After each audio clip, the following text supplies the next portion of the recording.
Shankar, thank you.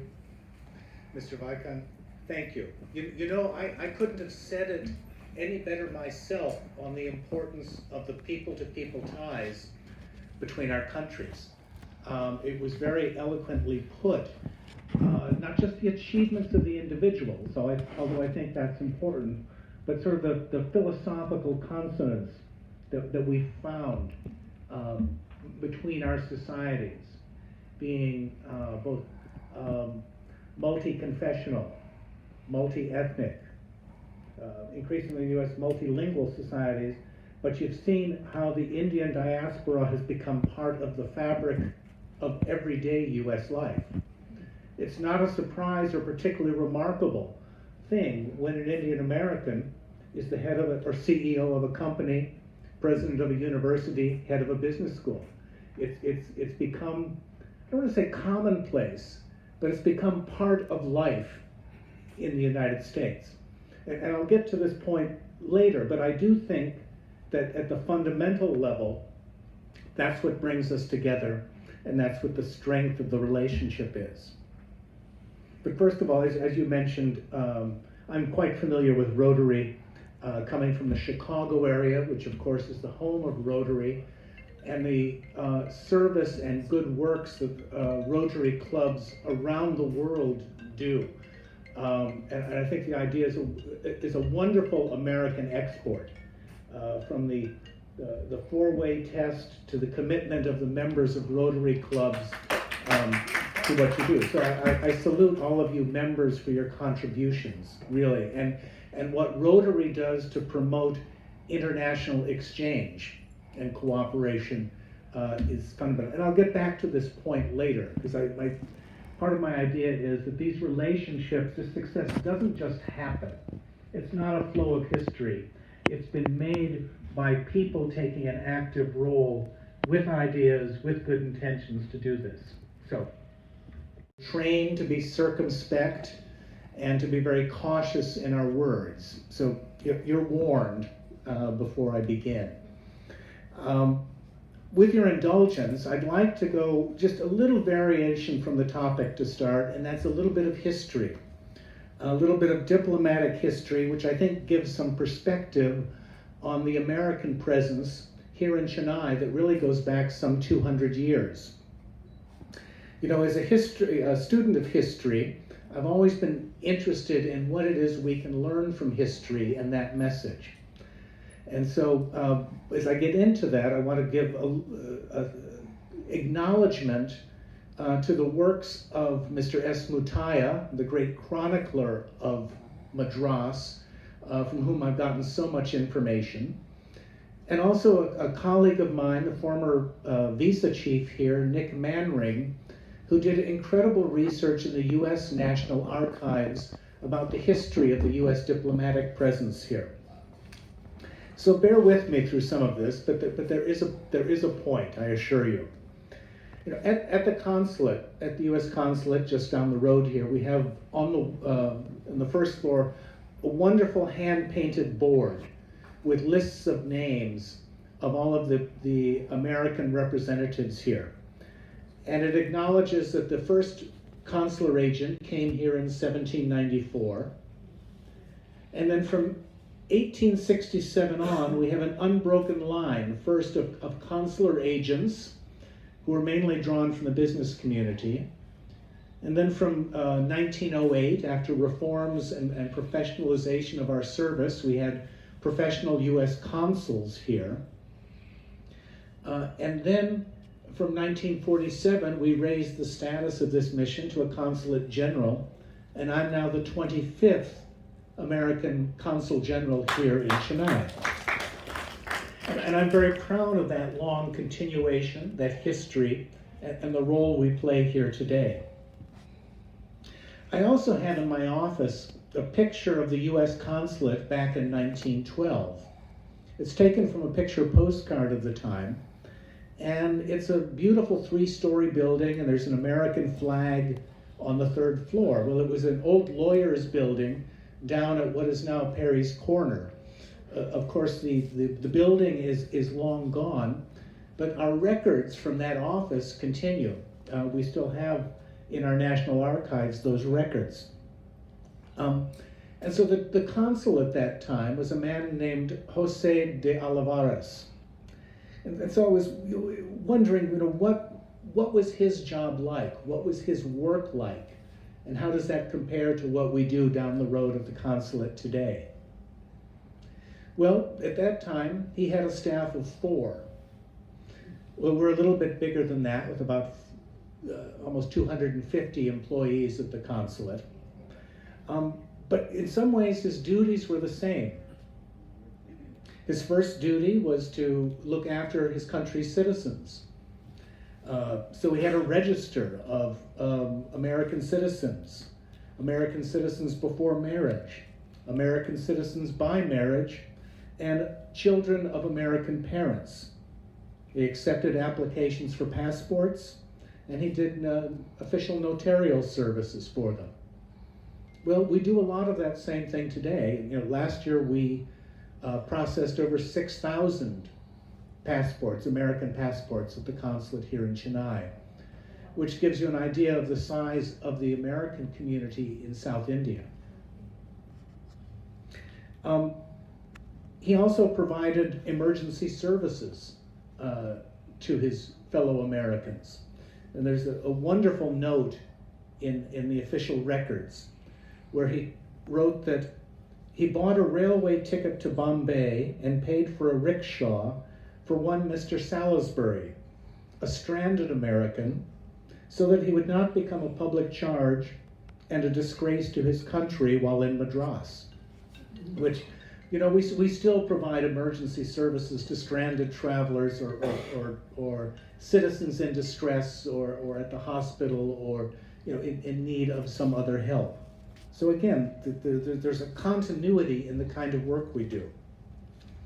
He also took care of VIP visitors who came, and we do that, arranging programs, meetings with government ministers, with business people, with the American community here.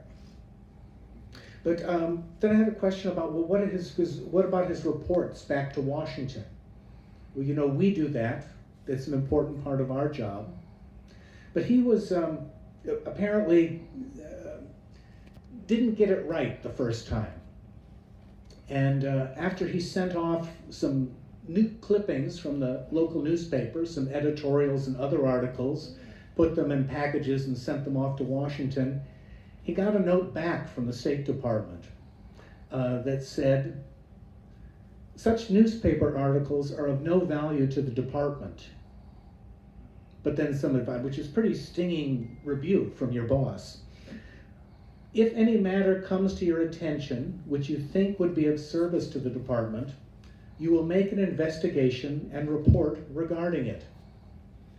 "You will make an investigation and report regarding it" is still advice that I give to reporting officers who work for me. Simple, clear instruction about what we do here. And so he learned from that advice, and you look through the commercial records of that time in the archives of the United States, and you come across Consul de Olivares' report on the production in the indigo industry, and similarly for rice production, estimates for the ensuing year. He reported rain had been irregular, the land under cultivation is down, and output is expected at only 80 out of 100. Well, that was relevant information then, and we still follow agricultural news and even rice crop estimates. Why? Well, basmati rice is the 5th most valuable agricultural export from India to the United States. This information still affects markets. We still do this kind of work. If you're curious, the other agricultural products in the top 5 are shrimps, spices as a whole, guar gum, and cashews. So these things matter in our trade, and we'll get a little more to trade later. But he also had some insights that I think were, we look back today with a smile. And that's that in 1912, he wrote a report on the prospects for the automobile industry in Madras. He estimated at the time there were about 850 motor vehicles in the city, but he thought there was a potential market of up to 10,000. He called it, quote, one of the most promising fields in the world for the sale of such commodities. Well, today, of course, I think 10,000 vehicles pass through Gemini Circle every hour. But his idea was right. And it's part of what we still do today. We look for commercial opportunities. We look for trade opportunities. We try to judge what markets are doing and see where the prospects are for cooperation and trade between our countries. So today, we're in a building down the road. That building is 50 years old now. It's bigger. Our staff is larger than what the consul had 100 years ago. We process about 300,000, more than that actually, visa applications a year, which makes us one of the busiest posts in the world for visa processing, certainly in the top 10 or 12 around the world. But you also think that around India we have other consulates that are doing similar work. And that leads again to the strength of the people-to-people ties. Is our responsibility to safeguard U.S. borders and national security, but to promote legitimate travel between our countries. And so yes, we're still here or negotiations over things. But as you know, our relationships between India and the United States is broad and very, very complex. But the foundations of this relationship remain solid. As my ambassador said, Ambassador Kenneth Juster, he said that Indians and Americans share fundamental values of individual liberty, hard work and enterprise, open societies, human rights, and the rule of law. These values underpin a friendship that is bolstered by conviction rather than merely by expediency. And so while maybe nations don't always have friends, nations have interests, but the people share these values, these ideas, and this connection is based on a conviction. And I think that is the strength of the U.S.-India relationship and partnership. So along those lines, we're working together in many areas. One area of cooperation is on defense and counterterrorism. Enhance both of our long-term securities. We've seen an increase in high-level consultations. Last year saw the first, we call it the 2+2 consultations, where the ministers of defense and foreign affairs or external relations from both countries met together, and we've had an intercessional meeting of the 2+2 group at the assistant secretary level too. We've seen agreements signed in the last year on secure communications so that we can communicate in real time on vital issues of immediate concern. And we've seen a growth in defense-related trade and sales. Second area where we're working together is in the energy field and the environment field. The United States has become an exporter of oil and gas and LNG, and the first shipments in years from the United States have reached India in the last year and a half, and volumes are growing. But we're also working together on technology on smart grids and renewables, which really is part of the future for energy security for all of our countries.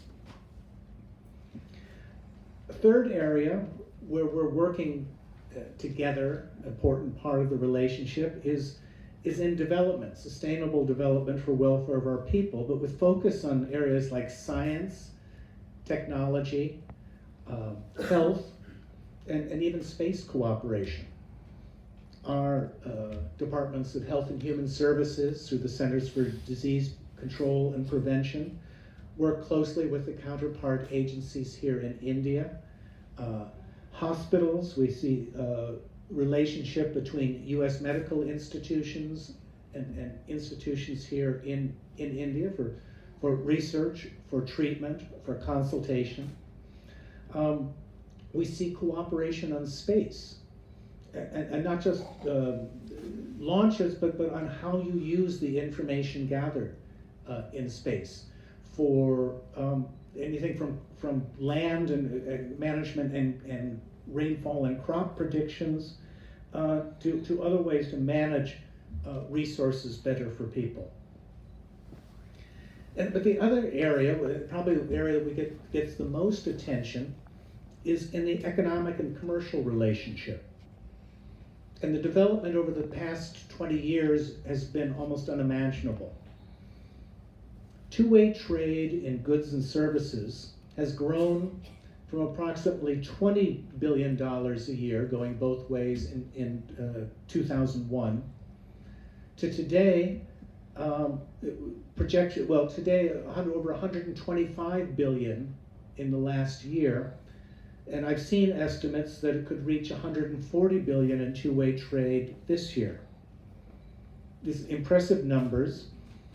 Given the size of our two economies, though, the potential for growth, the upside potential, is still huge. And in case you didn't know this, for the Indian economy, the United States is the #1 destination country for exports from India. So again, that was hard to imagine 20 years ago. And yet this connection, the connection between our companies, the connection on trade, has really developed to benefit the companies, but really to benefit our economies and our people. And we're working hard at the consulate, at our embassy, with the U.S. government, to create more opportunities for two-way trade and investment. In May, TradeWinds, which is the largest annual U.S. government-led trade mission, is headed to India for the first time. And our commercial service will be bringing a delegation of U.S. government officials and nearly 100 companies to India to discuss policy issues and generate business deals, meeting with government officials, and then one-on-one meetings with companies. So they'll be in New Delhi and then spread out around the country, and we'll have about 20 U.S. companies coming to South India during that period in May, and we're setting up the one-on-one meetings now with companies that can be good partners or good resources for each other. And in June, our Ambassador Juster, will lead a delegation of Indian companies to Washington for what we call the Select USA Investment Summit. We led about 75 companies there last year. And this is an opportunity for Indian companies to meet with state-level economic development officials in the United States, potential investors, and experts on the U.S. federal regulatory system. It's an efficient way for a company looking to invest abroad, whether it's to be closer to its customers in North America, or to take advantage of certain supplies readily available there. It's an efficient way for companies of all sizes to get the information they need to make decisions and to connect to people at the right levels. So the success in this bilateral relationship, the growth in trade, the growth in investment, cooperation across healthcare, defense, in any number of areas, it didn't just happen. And I believe we've seen progress in this as a result of joint efforts between our governments, joint efforts between businesses, our companies, looking for opportunities, looking for the right talent, but especially the efforts between our people. And in the context of the people-to-people ties, I'd like to say a word or two about international education and exchange. Personally, I believe there's no more important effort to promote cross-cultural empathy and understanding if we hope to meet the challenges of today and the future, than as promoting educational ties and exchanges. At the government-to-government level, we have partnered with the government of India for years on the Fulbright program. The Fulbright program is a US program for students, scholars, and researchers to receive grants to go abroad to pursue their interest or to teach English or the variety of different grants and programs. But the government of India is believes so much in this program that they co-fund it here. And so we call it the Fulbright Nehru Exchange Program, and it's the largest such Fulbright program in the world. And since its inception, we've seen some 17,000 individuals receive grants under it. And that can be anything from people going, the professors here who've gone and introduced Carnatic music in the United States, to academicians coming here and studying archaeology or whatever their field is. There's so many, I can't even begin to list because I would leave something important out. But this has been such an active alumni network out of that, of professionals who keep in touch with the people they made, the contacts they made during this time under the grant. I also want to mention that Indians studying in the United States increased again last year. The number of Indian students in the United States in higher education is now 196,000. About half of them are pursuing master's level and above degrees in the STEM field. Some are doing their practical training, and we're seeing an increasing number pursue undergraduate degrees. And that's 18% of the total of all international students in the United States come from India. And as we heard earlier, with a long list of Indian Americans and successes, there are estimates of 3 million or more Indian Americans. It's hard to estimate because we don't track these numbers exactly.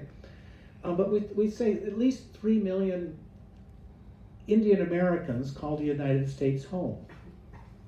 Contributing to their communities as doctors, engineers, innovators, startups. A huge percentage of the startups in Silicon Valley come from Indian Americans or Indian diaspora in Silicon Valley. But proudly serving their country. And we've seen the entrance into politics of Indian Americans in prominent positions. So again, it's just become part of the fabric of society. The United States is a nation of immigrants, of multi-confessional. So it's not unusual to see a mosque, to see a Hindu temple, to see a church, to see a synagogue, all close by in the same neighborhood in the United States. This is a common, and I would say very good part of what our society offers. You mentioned some of the other connections, and I can't help but comment on the role of Dr. Martin Luther King and the influence of Mahatma Gandhi on him. This year marks the 60th anniversary, this past February, of Martin Luther King's trip to India. This was 1959. He was at a point in his civil rights activism and career where he was extremely disappointed with the inaction in US society and by the government at that time to address the inequalities and the inherent discriminations. And so he wanted to come here and see firsthand how India had conducted its freedom struggle. He had been inspired by the writings and the life of Mahatma Gandhi in the nonviolent resistance to injustice.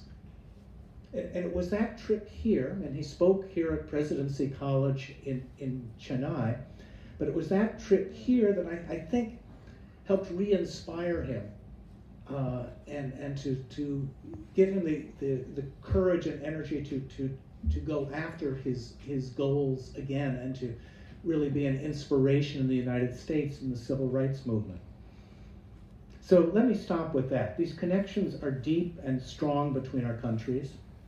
Our shared values, economic ties, and close links between the peoples present us with enormous opportunities. But whenever there's a friction or a disagreement over this issue or that issue, I think it's important to keep in mind just how far we've come in the relationship and how much we're still doing together today. So with that, thank you very much. We thank our Chief Guest, Honorable U.S. Consul, for the valuable information on the relations between our two nations on various fields. Thank you, sir. And it's going to be an interactive session. Interaction. See, I have been, ladies and gentlemen, I have been focusing in my keynote introductory remarks only on people-to-people relations. Because in so many ways, I was highlighting so many ways in which there was interaction between our two nations. There may be, some, because our Chief Guest was also mentioning about the areas in which education and health, business development, he has been mentioning that also in specific areas. So when you have the interaction, I would request you to kindly avoid contentious issues. Because we have got an honored guest from here. We are called him only to share our thoughts with him and he with us. So kindly keep it in. Please raise your hand so that the mic will